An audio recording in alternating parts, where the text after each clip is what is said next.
This is the perfect recipe for pie dough. It takes around 20 to 30 minutes of hands-on work and a 20-minute rest time. This recipe makes 2 pie doughs. I will give the measurements in grams, but I will put the volume measurements on the screen and description below. First, in a large bowl, you'll want to mix in 300 grams of flour, 13 grams of sugar, and 3 grams of salt. Next, quarter 1 cup of frozen butter, then dice it up and throw it into your flour mixture. Now coat the butter with flour, and at any point in this process that the butter starts to melt, add your flour mixture or your dough into the fridge. Use a pie cutter until you get your butter down to the size of a pea. Add in 10 grams of apple cider vinegar and about 90 to 120 grams of milk.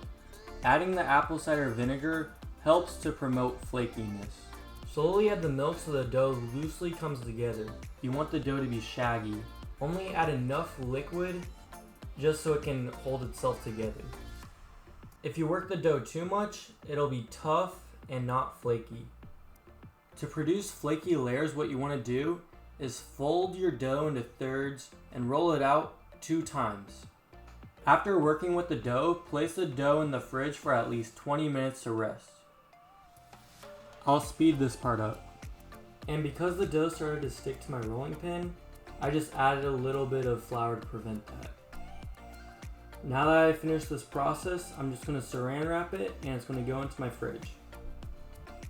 Now cut your dough in half and flour your work surface and dough lightly so it doesn't stick.